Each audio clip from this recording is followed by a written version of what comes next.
Okay, everyone's in. Great, thank you. Great, good afternoon, everyone. For those of you who don't know me, I'm Paul Wilkinson, the Clinical Dean, and welcome to the Student Electives Grand Round. We do this every year where we ask some of the students to talk about some of the great electives they're doing. As you probably noticed, that the world's been a bit different the last couple of years.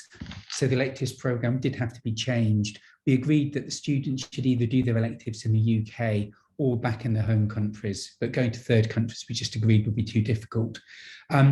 Despite these restrictions, it's great to see how many students have had some really good experiences all over the UK and a few in other places.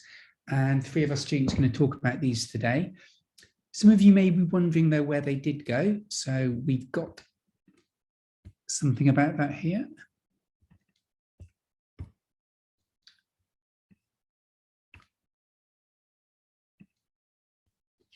So the majority stayed here in Addenbrooke's or in our partner trusts, although a third of our students did go elsewhere in the UK and quite a few managed to go abroad.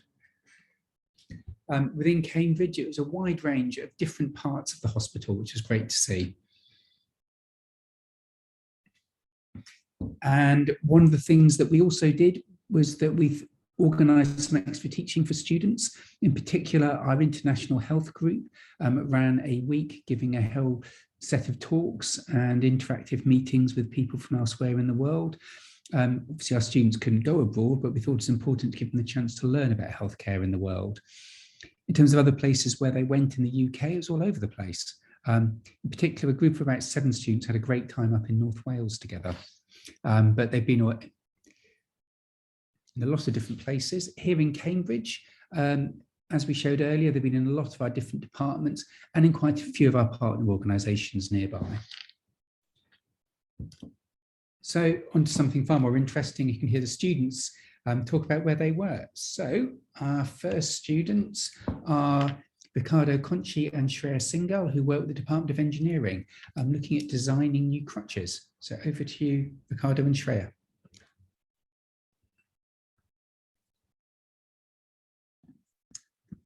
Okay, hello everybody, and thanks for coming to the presentation. So we thought we'd kick off with a case. So we start with the case of AS, a 20-year-old male who presented to the ED with a few weeks' history of leg pain, especially on exertion and at night. It was particularly troublesome for him because he enjoyed playing football with his university team. He was then found to have an osteosarcoma, which required an above-the-knee amputation.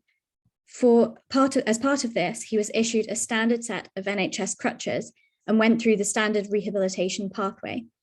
His goal was to be able to play para-football, which was what motivated him through his rehabilitation. And so in his journey, he discovered how uncomfortable life on standard issue NHS crutches can be for an active person. So AS, Andrew Simpson, founded the charity Asset to promote the value of sport in rehabilitation of acquired disabilities. And as part of this, pursued redesign of the crutch with his background as a mechanical engineering student, which included a retrofittable crutch tip for better spring back and hand grip adaptations. The Engineering Design Centre at the Department of Engineering were approached by the charity Asset, and from this, Project OPMO was born. Ricardo and I became co-directors of OPMO this year under the supervision of Ian Hosking, who's a researcher at the Department of Engineering. Here we present our progress during our elective, and we just wanted to note that OPMO is being run as an unincorporated association, which is a form of startup or company. So we're limited in some of the specific information that we might be able to share with you today. So the aim of OPMO is to create a new de facto standard for elbow crutches that is measurably and meaningfully better than the current standard in a way that makes it accessible and sustainable for the widest range of people possible. So why crutches? Every year, there are 150,000 crutch users in the UK alone. Poor design leads to secondary injuries such as carpal tunnel syndrome, reduced mobility due to the discomfort and effort of using crutches, and associated problems with this reduced mobility. Current design lacks a robust mechanical understanding to optimize aid geometry. So why do we feel like we're the right people to do this? Well, Ricardo has a master's in computational biology and I've got a master's in engineering. And so as medical students, we feel that we're able to approach this problem holistically. The crutches available on the NHS are a standard design forearm crutch that I'm sure many of you have seen before. And this is based on a design that has been basically the same for the last 100 years. There are many private companies that have innovated in the space, as shown here, but many of them lack clinical validation and others have come at a huge cost to the individual patient. So clearly there's a huge disconnect between the NHS and the private sector in terms of crutches, ultimately to the population's detriment. So to begin our research, we wanted to understand what the life cycle of an NHS crutch looks like to get a better idea of the system as a whole. We talked to the head of physiotherapy at Addenbrooke's in charge of crutch procurement for the trust to understand what drives their decisions to purchase particular crutches, and therefore what hurdles we would have to overcome to get our crutch to market in the NHS. So what we found was that a minimum safety and efficacy is required, beyond which the cost is the driving factor. Given that Addenbrooke supplies around 100 crutches per week, a difference of more than 50 pence or £1 per crutch could be the driving force between whether a particular crutch company is purchased from or not. The same basic crutch design is issued to everyone, with only a few exceptions. For example, for bariatric patients, they have a wider forearm cuff, and for longer term use, the manufacturing is slightly different so that the tubing lasts longer. And beyond that, there are very few cases that the crutch would be different. And so just from this, we can see that the only real variation is in the handle grip or the cuff and not actually in the structural design of the crutch. But as we have said, the structural design is what causes the abnormal loading on the wrist and is one of the key problems associated with crutch discomfort and injury. And so NHS crutches are stuck in a rut. They make do with the cheapest designs to get the job done, but ultimately cause problems later down the line. So this confirms to us the need for a better crutch design, widely accessible and cost matched to current crutches. Coming up with an improved and tested crutch design is an iterative process which can be broken down into design and manufacturing, creating a testing protocol and applying for ethics, and finally running the experiments and analyzing the data. Each of these can be improved independently in smaller optimization loops, but ultimately they all feed and affect each other. We were lucky to join the Opmo team after they'd already done multiple iterations of this process, especially in the design and manufacturing. You can break down a crutch into 5 interdependent degrees of freedom.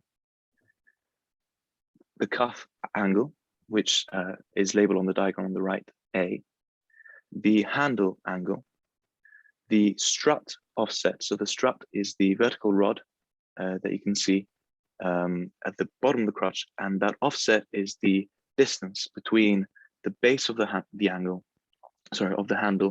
and the strut itself. The strut angle, which can be dependent on the handle angle as well. And finally, the strut height, labeled E. And the strut height is currently the only adjustable feature of NHS standard crutches. Now, any elbow crutch design can be broken down into configuration of these variables.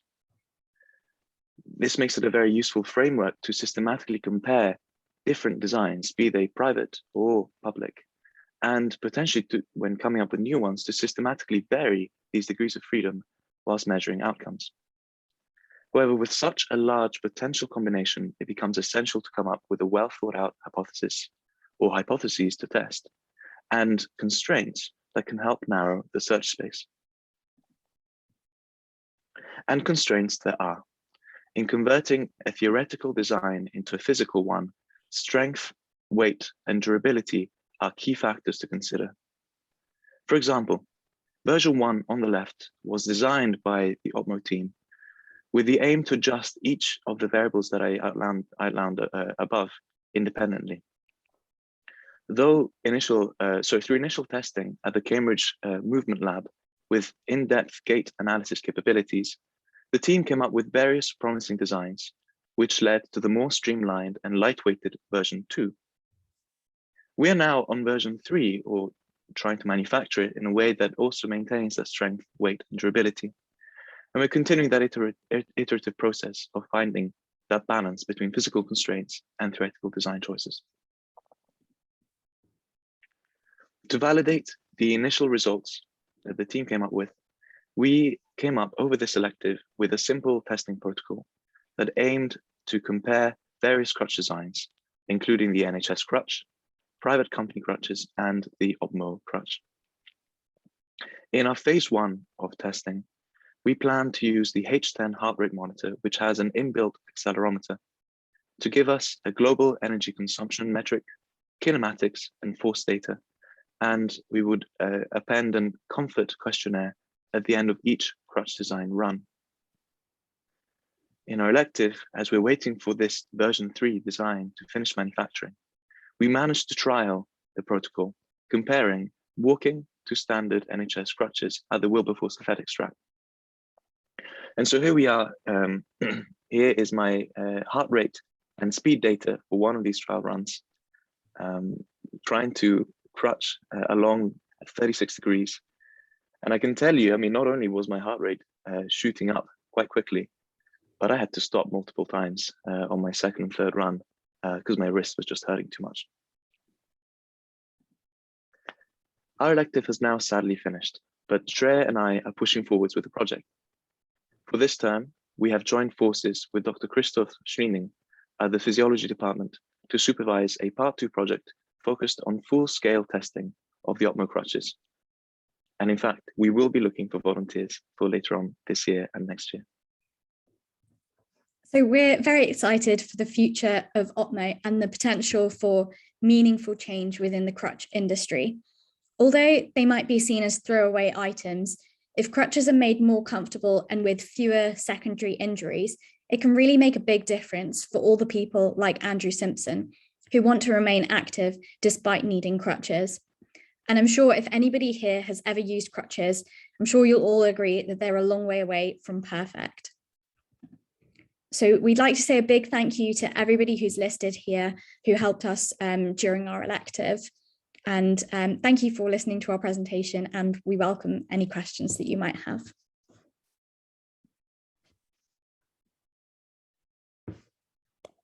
Great, thank you very much, Shreya and Ricardo. Do you want to just stop sharing the screen? Okay, if anyone's got any questions, please do put them in the chat.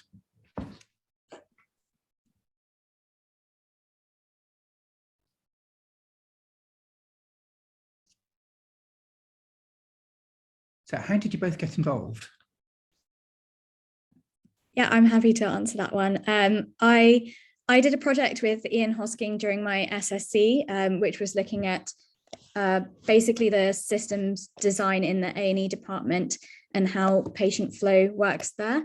And I think at the Engineering Design Centre, they do a lot of really interesting work at the intersection between engineering and healthcare. And so I had been talking to him after he had supervised me in that, and he had mentioned this exciting project that we could get involved in. So that's how we found out about it. Great, thank you. And Professor Maxwell wants to know, is OPMO a company? And will it be? This is my second question. Yeah, I'm happy to take that. So it's I'd say in the very early stages of being a company. So I think there's a tendency in healthcare or medtech startups to kind of label it as a startup very early on, but at the early stages, any of it requires research. So I think what we've been doing is to build the basis of what the startup will be doing, but it requires some evidence base for it to move forwards. So the intention is for it to move forwards as a company. Yes. Thank you. And I suppose one of my thoughts is that it sounds like what you're going to be producing is a crutch that's a lot more comfortable, a lot more useful. But the big problem is trying to persuade the NHS to spend extra money on crutches because it's such a high volume item. And as a company or as a startup, have you had thoughts about how you may be able to do that? Maybe I can take this one. Yes, I mean, this was actually the main topic of conversation when we spoke with the head of physio at Addenbrooke's. And it was very helpful to hear his thoughts because in the end, yeah, as you said, it made us realize just how narrow the margins are when the NHS is deciding on different crutch designs. It is all down to safety and manufacturing cost. And obviously, when you're trying to change a fleet of crutches, there's an associated cost with that.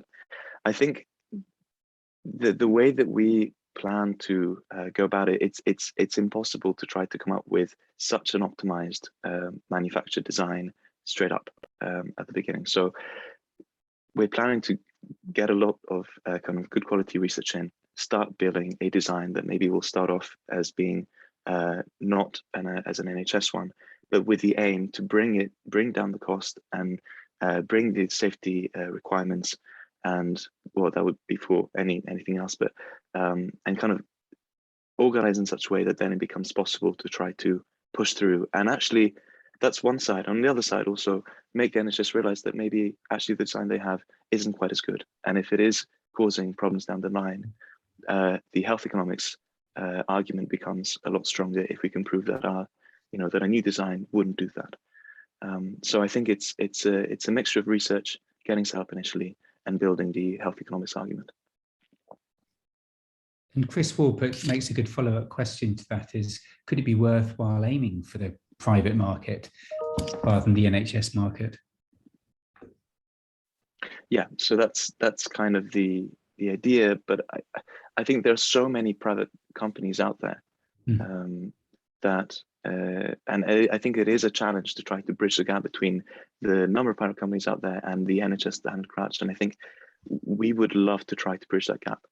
And I think, but it's probably the best way to start is by going in the private to build up that evidence base.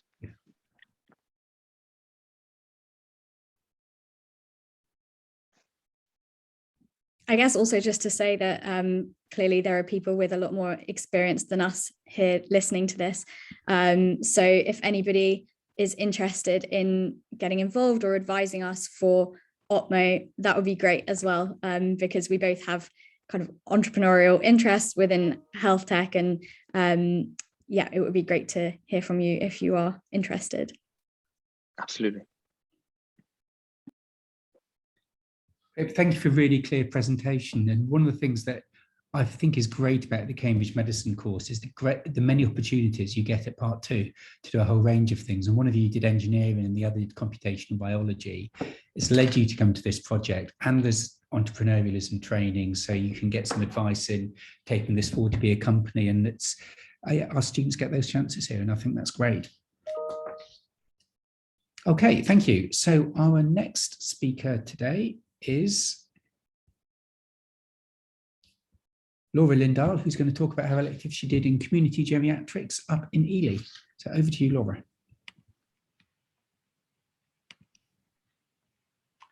Hi, everyone.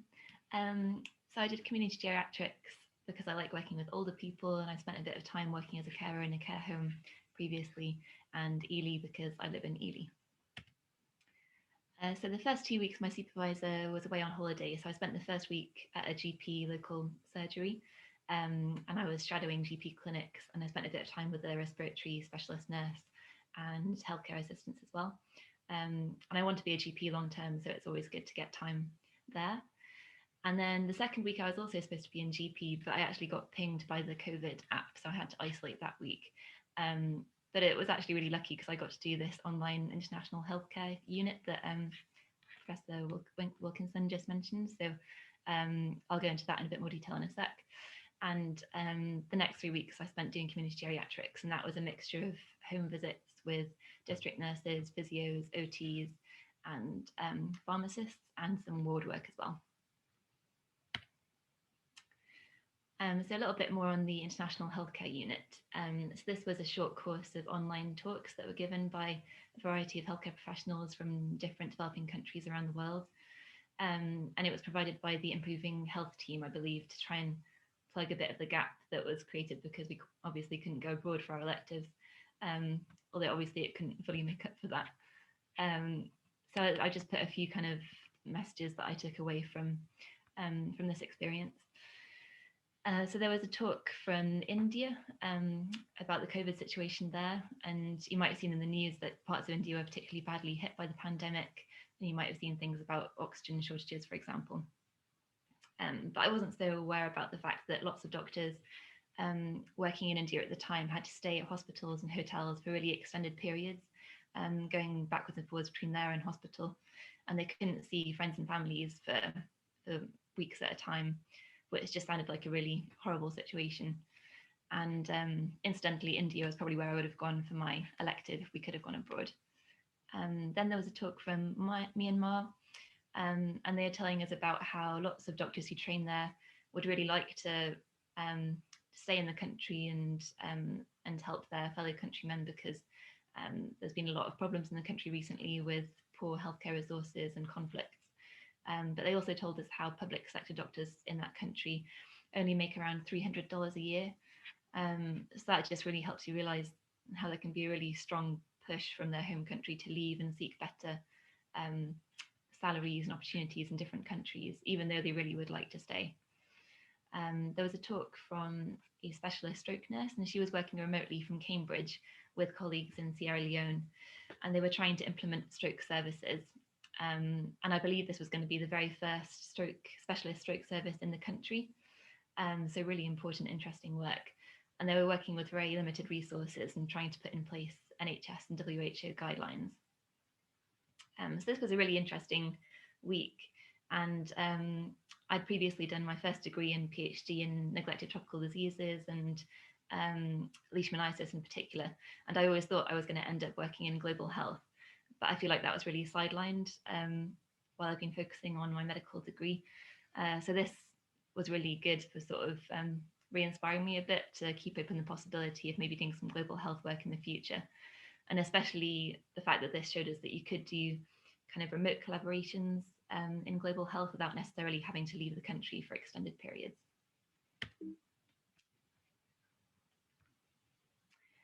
So I thought I'd just do a little bit on community geriatrics, because it's not something we really get any exposure to as medical students, and just tell you a bit more about what that is. So the aims of a community geriatrician are to support older people living with frailty in the community, to reduce unnecessary hospital admissions, and to support timely discharge from hospital and their rehabilitation. So a lot of it's about reducing the amount of time that elderly people spend in hospital, because as we know, they can decondition really quickly and won't necessarily reach their baseline again afterwards. So I spent a couple of days a week at the Princess of Wales Hospital in Ely on the rehabilitation ward there. And this is basically a ward for patients who've been in hospital and who've been deemed medically fit for discharge, but they have some kind of rehab potential, which basically means that with the right input, they could improve their mobility and improve their kind of long-term outcomes. And it's a really lovely, supportive environment with lots of physios, OTs, and social workers. And they really have the time to kind of give them one-to-one support, do daily exercises. And it was really nice to kind of see patients really improving over a couple of weeks. And they can do assessment and discharge from there without the kind of time pressures that you would have in hospital. And it's quite a different environment to a normal hospital ward, because they only see consultants once a week. So it's much more kind of nursing and allied healthcare professional led. So just a few little things that I picked up during community geriatrics, which I thought I'd share with you. So you might all know what this is already, but I didn't know beforehand. This is a pivotel, which is kind of like a dosset box. So you put all the medications in these little slots, and then you program it. So at the time for the patient to take the medications, it spins around automatically and reveals the medications to be taken at that time in this little one at the bottom. And then a really loud alarm goes off, which only goes off when the patient tips up the pivotel to release the medications. And that's really useful for patients who might forget to take the medications regularly, and especially for time-dependent medications like Parkinson's meds.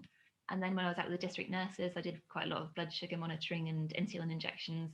And I was just quite shocked to notice how much of the workload of district nurses is insulin injections. So it was at least kind of half of the caseload of the district nurse that I was with. I think that's just kind of useful to know about, especially thinking all the pressures on district nurses and the fact that there's going to be more and more people with diabetes going forward into the future. And then also got to do some wound dressings with the district nurse as well for leg ulcers and things like that. And then this was a tricky situation I came across with a district nurse, which really stuck with me. And I thought I'd just put it into kind of SBA, SJT style format for you guys to have a think about. So I'll just read it out. You're a final year medical student on a home visit with a district nurse. You are called out to do some dressings, but find quite a complex situation. The patient is an elderly lady with advanced dementia and no verbal communication, who has recently become bedbound. She is drinking, but no longer eating any food. The husband is doing all her care and says he is thinking about getting a private care package. You find her with wet bedding, smelling strongly of urine. She doesn't seem to have been washed or changed in a while, and pressure sores are starting to develop on her hips and ankles. And there are some large bruises on her inner thighs, which the husband can't explain. So you can just think in your own heads what you might do in this situation. But just reading it like a kind of SBA, SJT style question, I think it's clear from this that you've got a vulnerable elderly patient without capacity, and there are clear signs of neglect and possibly some physical or sexual abuse. So I think the kind of model answer in this case would be to escalate to your seniors, inform safeguarding leads, and to make sure that it's being followed up appropriately. But the reason I kind of put this in was because in real life it felt much more complicated than that, and it felt like much more of a kind of grey area as to what to do. And it was complicated by the fact that the husband was a former doctor, so there's kind of some seniority there, and this lady was clearly very close to the end of life. And I don't know what you guys think, but I had a feeling that maybe this wouldn't kind of become a really serious safeguarding case. It wouldn't be investigated in that way. And I was wondering whether that would be different, for example, if this was a child or if it was in an institution like a nursing home, for example. And me and the district nurse discussed the case, and she agreed that it was a very bad situation, but I think she wasn't really thinking about it in a safeguarding sense. But anyway, she was going to inform her seniors, so hopefully it was going to be handled appropriately. And finally, just some pros and cons about the placement overall. So like I said, I got lots of time with allied healthcare professionals like social workers, physios, pharmacists. And I find that so useful because we don't really get that much time with them as medical students, but it really helps to know more about what their role is and how that fits in with the doctors. It was a really welcoming, lovely team at the Princess of Wales. And it was nice to get to do some hands-on stuff like insulin injections, dressings, and I got to do the typing for ward rounds because it was just the consultant and no other junior or any other kind of doctors there. So yeah, it was nice to get some hands-on stuff. But on the other side of that, I felt that maybe it wasn't the most useful thing that I could have done. We were talking in the Schwartz round a few weeks ago about our electives, and I think lots of us felt that after the last year, maybe our practical and clinical skills weren't as good as we would have wanted them to be. And although I got to do some practical stuff here, it wasn't the kind of bread and butter cannulas and taking blood that we're going to need as junior doctors. So yeah, part of me was thinking, oh, should I have done ED or acute care or something like that? But then I think sometimes it's good to do what you enjoy, and we shouldn't beat ourselves up too much about it. It was a little bit lonely at times. I was the only medical student around. And then finally, there wasn't that much time for discussions with the consultant, unfortunately. I spent a lot of time with the allied healthcare professionals. And yeah, it would have been nice to have more time to sort of go through individual cases with the consultant. Yeah, so overall positive experience. Thank you to my supervisor, Dr. Simpson, and happy to take any questions if there are any. Great. Thank you, Laura, for another really interesting and clear presentation. So any questions from anybody?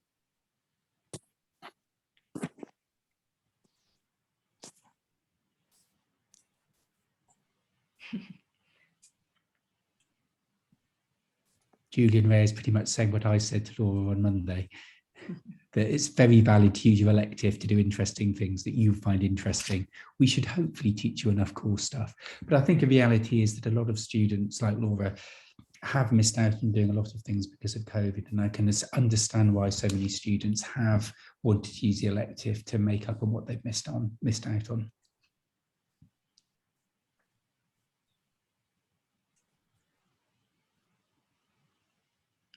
I've got a question. Community geriatricians, I don't think they existed when I was a student. And do you think there should be more of them? Yeah, it's not something you hear about a lot. I heard the phrase community geriatrics a few times during the course and just thought it sounded really good. But yeah, there aren't many of them. And like this rehab ward, for example, I think places there are probably quite restricted, but it's actually a really good idea to have lots of elderly patients having a bit of time there before going on to home or nursing homes, because they just have so much more resource to focus on them and really try and get the mobility back, which they're just not going to have in nursing homes. Yeah, I'm sure there should be more. I think it would be great. Because it's so much of the workload of GPs is dealing with frail elderly people with multimorbidity, and the idea that there can be specialists in the consultant to help out with this just makes so much sense. Yeah, definitely. When they're really complicated patients with so many comorbidities, it makes sense to have more time to go through them properly.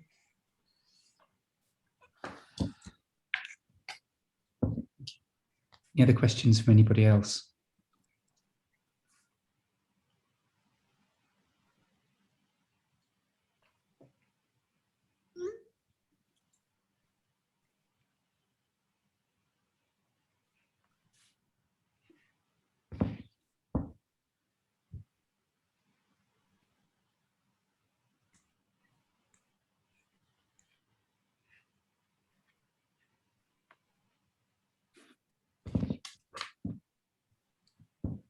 Okay, thank you very much, Laura. It's great to see such a wide range of different things that students are doing, because there's so many of you and you've got very different interests, and it's great that you can pursue these things. And now we're going to do yet another very different case. Anmol Arora is going to talk about his experience of doing ophthalmology down at Moorfields Eye Hospital in London. Over to you, Anmol. Hi, thank you. Can you see the screen? Yes. Yeah, thanks. My name's Anmol, and I'm going to be talking about my elective at Moorfields Eye Hospital, studying AI in healthcare, specifically ophthalmology. And it's building on my interest in AI in healthcare, which I've studied before in a few different projects, both looking at developing AI, as in coding, and looking at it from a management perspective. So just for a bit of background, because I'm not sure where everyone stands in terms of knowledge of AI. Artificial intelligence is conventionally defined as the ability of a computer to do things that we'd normally think would require human intelligence. And that can range from anything from self-driving cars to predicting financial trends with modeling, all the way up to analyzing medical data automatically. And AI can analyze pretty much any type of data, from text to tables to images to sounds. And one thing I really wanted to highlight is that there's a big journey to developing AI systems that can actually be used in clinical practice. And that's what this diagram at the bottom shows. Ranging all the way from invention, coming up with an idea that actually works, all the way to implementation, with a few years of development and developing a research base in between. And to implement it, you really need to consider barriers to adoption and what it'll look like in the real world, and how it can be supervised. And I was really lucky with my time at Moorfields because they gave me a lot of flexibility to pick and choose what I wanted to work on. And I was really keen to see a bit of everything, to try and get involved with some of the stuff at the invention end of the spectrum, the current frontier of what's being developed, all the way to looking at evaluation standards and what good looks like in the real world. So this is a bit about what I did. The elective period was only a few weeks, so it's hard to get anything long-term done in that time. So there was a bit of work before, mainly background reading and translating that into some writing. And then I'm still working with them now on these two projects at the bottom. One is called ALZI, which is on the invention end of the spectrum, and I'll talk about that. And the other is looking at some clinical evaluation and data standards, which I'll talk about a bit later on. So I thought I'd start with an example of the invention. What's the current state of AI research? What's being developed? What can it actually do? And I wanted to go with an ophthalmology example, very related to what I'm doing with Moorfields. So this is a retinal fundus photo, and I wanted to just compare what a human can interpret from this photo versus what an AI system can interpret. Now, if this were in person, I'd be a bit more tempted to play a game saying, what can everyone tell about the photo? But I'll give it away. It's a normal retinal fundus photo. It's one of the first ones that'll come up if you Google retinal fundus photo. As a medical student, I can probably just about say that it's normal and not very confidently. But if you're an ophthalmologist or you've got years of training interpreting these, you could go into enormous detail about all these various areas of pigmentation, telling me that they're normal findings and describing in intricate detail all the vasculature and the appearance of the fovea and the disc. And you'll come to the conclusion that this is free of pathology. And there are certain pathologies you can get from a retinal fundus photo. You can tell if someone has glaucoma, retinopathy, papilledema, and other eye problems. And overall, a retinal fundus photo is a great investigation. It's a cheap, quick, and easy investigation to determine whether or not someone has pathology in their eye. But what if we could take it further? What if we could tell if someone has pathology beyond just the eye? What if we could tell someone's systemic health or their systemic disease? And that's where AI comes in.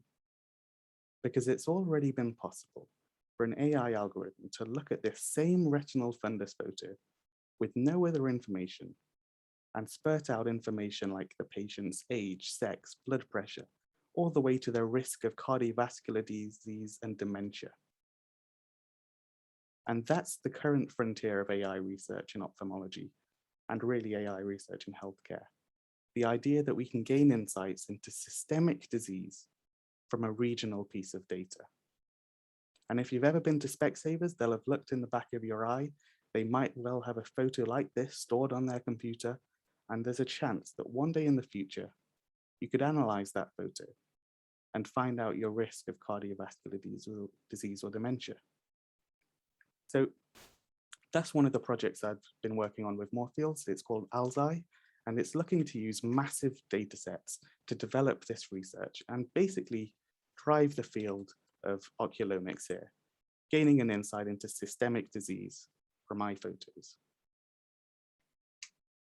And I just wanted to point out that, yeah, I've chosen this example of a retinal eye photo because it's something I've worked on before, and it's something I'm continuing to work on with Moorfields, helping them out with ALZI.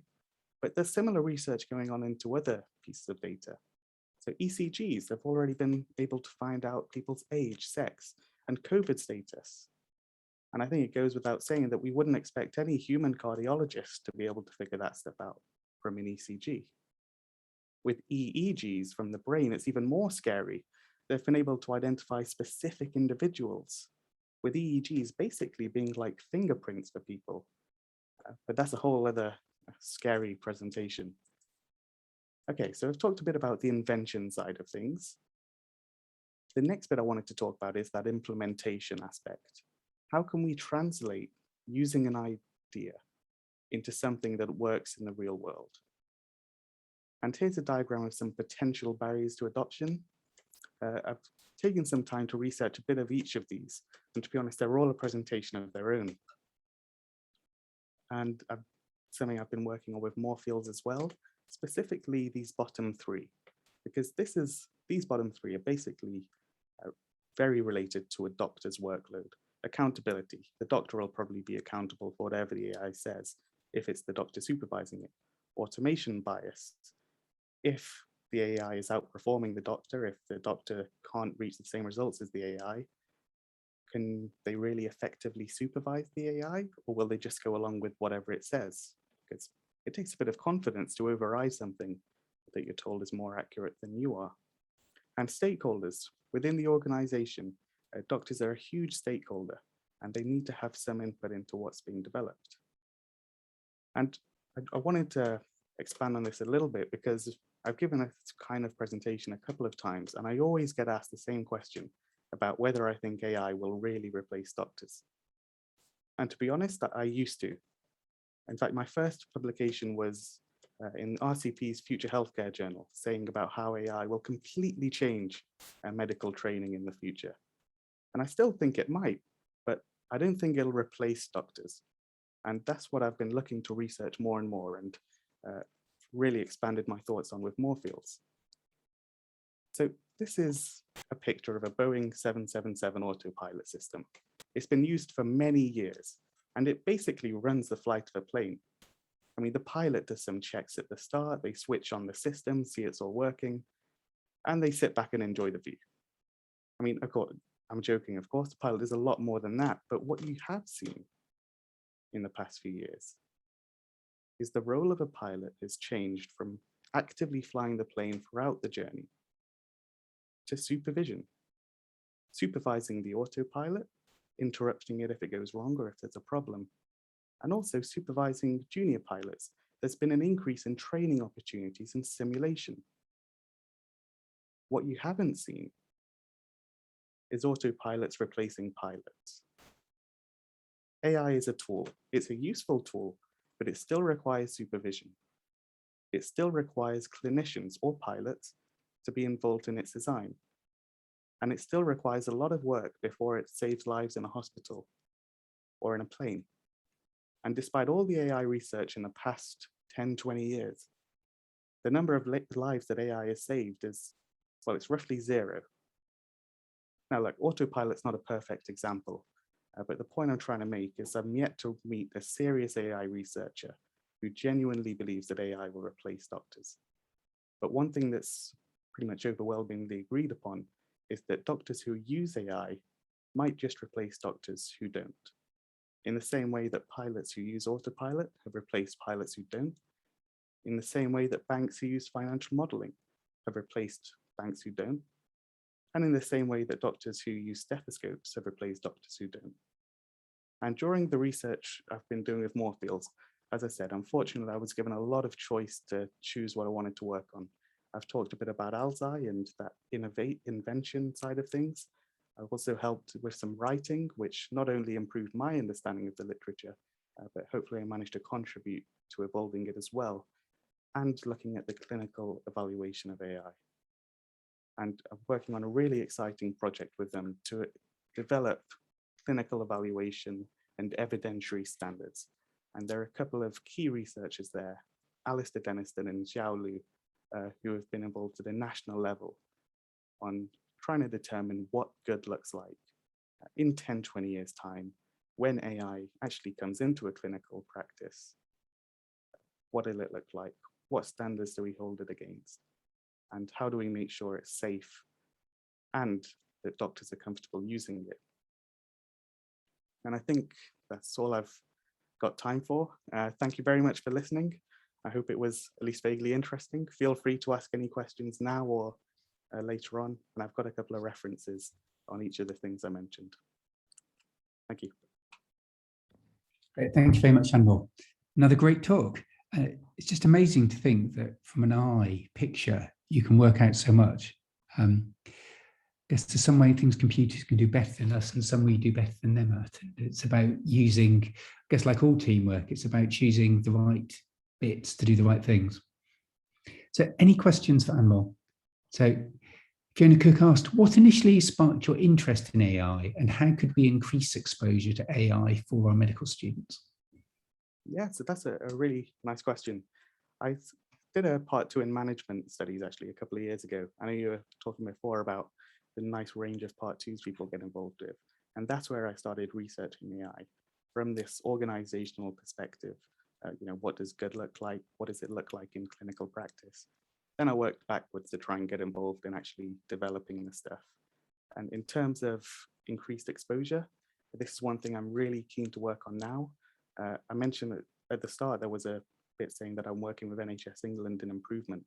And with them, I'm looking to develop a training scheme for medical students and doctors, any clinician really who's involved with AI or wants to be. And we've developed some learning material that's already available, and we're continuing to develop a proper training program too. Yes, it's a challenge. We've had quite a few people approach us saying that we do need to have more AI in the curriculum, and it's something we're thinking about doing because, as you pointed out, probably doctors who use AI may well end up replacing doctors who don't. So big question from Annabelle Green. What happens if the AI proposes something that the doctor disagrees with? And how do you decide who's right?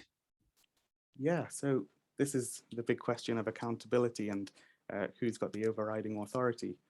Of course, imagine you're a dermatologist and you've got an accuracy of 95% at diagnosing skin lesions, and you're given an AI algorithm that says it's 99.9% accurate. If you disagree with it, who's right? The AI has got a higher accuracy on paper, but you're holding the responsibility. So I'm not sure if it's a question of who's right. That's something you'll find out afterwards. But in terms of who's responsible, the current standard, and this is not just unique to healthcare, it's the same for self-driving cars and autopilot, is it's with the supervisor. But it's a really topical debate there. Thank you.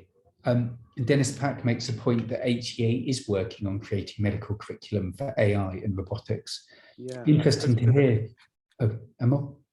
Yeah, I spoke to the CEO of HEE the other day, and she was telling me that she is trying to get this forward, but there's a lot of different players involved, including the GMC and medical schools, and I'm not sure it's going anytime soon, but there are things trying to be developed. Yeah, the DART-Ed program. Is that more for undergraduate or postgraduate? She was talking about undergraduate, but that might have just been because I'm an undergraduate. She Yeah. wanted to mention it to me. Thank you. Some very technical questions from Julian Ray. Which ML framework do you use? TensorFlow? How should a medic pursue an MD, PhD if they have an interest in the field? And I'm quite keen to apply this technology in clinical neurophysiology, which makes sense. So I can see how it would fit in with that. So any thoughts on that, Anmol?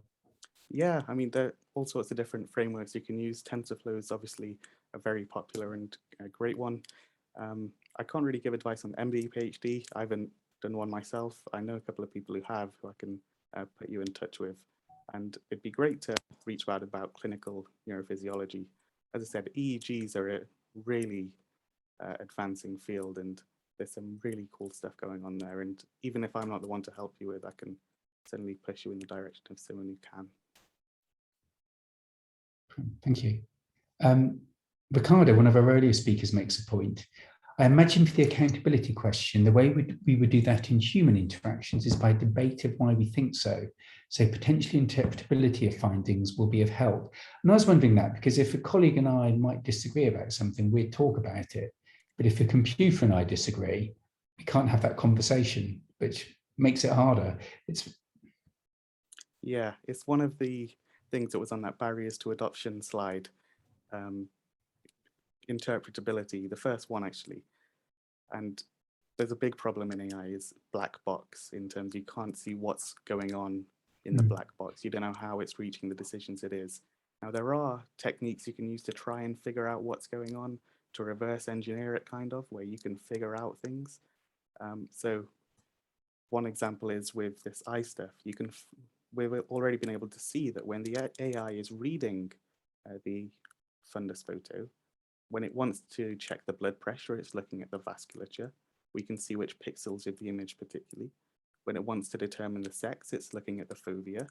And when it wants to determine dementia, it's looking at the retinal nerve layer thickness. So yeah, there are ways, but even if you can figure out what exactly it's looking at, that doesn't mean you can, as a clinician, replicate it. Thank you. Thanks. A tricky one that it's going to be hard to resolve.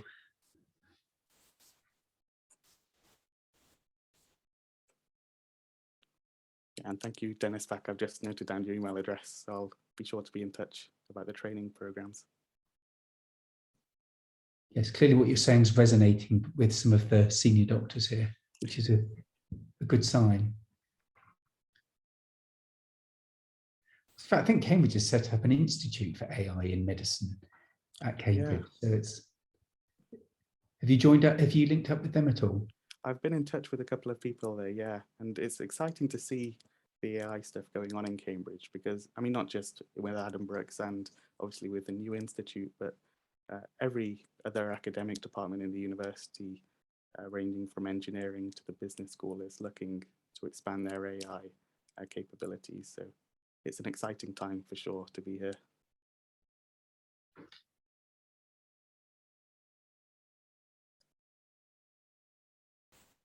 So Ricardo defends the computers by saying that the human brain's even harder to understand what goes on inside it, which is a fair point.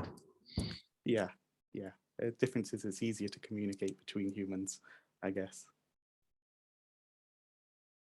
Hopefully it is. Usually, yeah.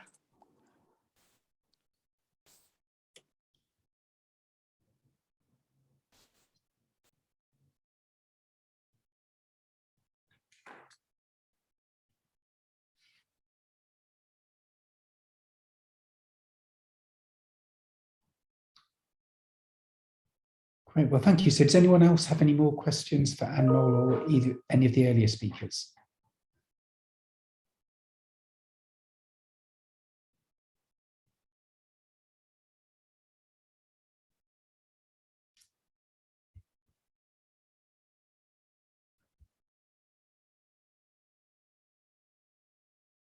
Okay, well, I'd like to thank Shreya, Ricardo, Laura and Anmol for some really great talks. It's great to see that you've still managed to find some really interesting things to do for your electives. I'm hoping for next year, there'll be more opportunities for our students, but I guess we have to wait and see. Some of you know a lot more than me about what's happening with COVID, and but none of us can predict the future. So thank you very much, and thank you for all your questions and points. Thank you.